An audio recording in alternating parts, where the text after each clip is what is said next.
Good afternoon, my name is Gustavo Holanda. I'm a Brazilian pediatrician and I'm proud of it. And I am also a second year pediatric neurology trainee in Recife, Pernambuco, Brazil. I'm here to present you my work about subacute combined sclerosis of a spinal cord and the ILEAL resection after necrotizing enterocolitis, an old and forgotten link. This study aims to inform pediatricians, neonatologists, and child neurologists about the existence of important nutritional deficits with clinical and subclinical manifestation in child undergoing ILEAL resection in the neonatal period. A huge arm of children may be suffered from this condition. The long-term sequelae of ILEAL resection in infancy are reasonably well documented. Most of the available information is derived from the studies in the 60s, but it's still difficult to formulate a rational follow-up policy for such children. As I said, we have more than a half century of studies about vitamin B deficiency, ILEAL resection, and necrotizing enterocolitis. Great advances have been made in the care of sick preterm infants with better control of their respiratory disorders, gastrointestinal, and nutritional problems.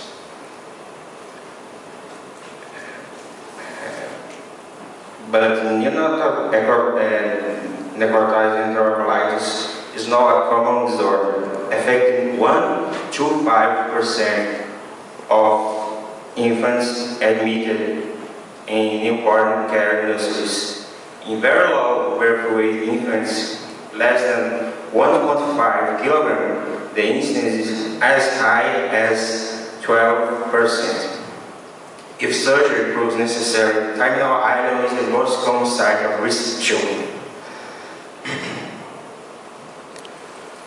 Although much of the intestine has the ability to adapt to this function after surgery, both passively as a result of its surface surface area and actively by accelerated mucosal proliferation, this mechanism doesn't occur for absorption of vitamin B12 intrinsic factor complex, which is dependent on the presence of specific receptor sites. These receptors are situated in the terminal ileum with their greatest activity close of the ileum single valve. Only a small percentage of vitamin B12 diffuses passively across the bowel wall. If a critical length of terminal ileum is resected, inadequate vitamin B12 intrinsic factor complex absorption will occur. And when the active stores have been exhausted some years later, especially in teenagers with the large metabolic demand, vitamin B12 deficiency will follow. The length of ileum necessary for the adequate vitamin B12 absorption is controversial and may be different in children than in adults. I'm sorry, but I didn't bring brains, but I do bring a huge scar tissue in kids' abdomen, and this is a sign of surgery of the necrotizing enterocolitis and maybe vitamin B12 deficiency. The developing brain and spinal cord seems to be more susceptible to vitamin B12 deficiency, and the developed ones.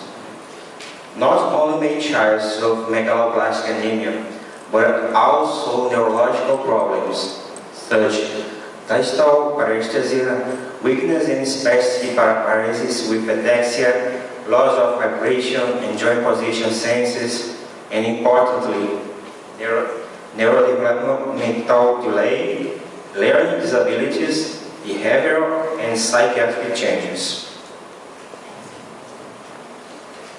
A simple method of determining this vitamin absorption is the standard children test, but it is notoriously difficult to perform a 24-hour urine collection on infants and small children, and we have to consider this a serious source of error. The whole body counting method used by humans with some modifications and could be accurately performed. Children with relatively short ileal resection seem to absorb more than 45% of the vitamin B12, and therefore, at present, it seems reasonable to accept the same lower limit for children and adults. The association between low vitamin B12 absorption, less than 45%, and fast total blood transit time is an interesting test and could be performed with the Karman-Wright method, which shows simple and safe results and seems to be reproducible. Serum methylmalonic acid and homocysteine levels, as well as review of blood smears for the presence of hypersegmented neutrophils, were used to aid in the diagnosis of clinical unsuspected cases. Electrophysiological study may confer peripheral nerve involvement and median or tibial-derived somatosensory evacuate potential, may show abnormalities indicative of posterior column dysfunction. Spinal MRI sometimes shows abnormalities in the posterior columns.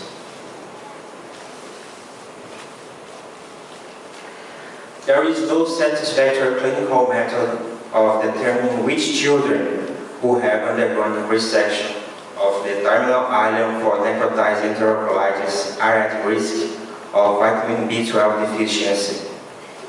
Symptoms and signs may not show for some years after the child has been discharged from the hospital care. All former critical birthday baby should be invited to attend a detailed clinical, anthropometric, hematological, and biochemical assessment. A method of measuring vitamin B12 intrinsic factor complex absorption should be part of follow-up of all these children. And important, vitamin B12 supplementation shouldn't be forgotten. I would like to thank you all, and if you have questions, I will disposed.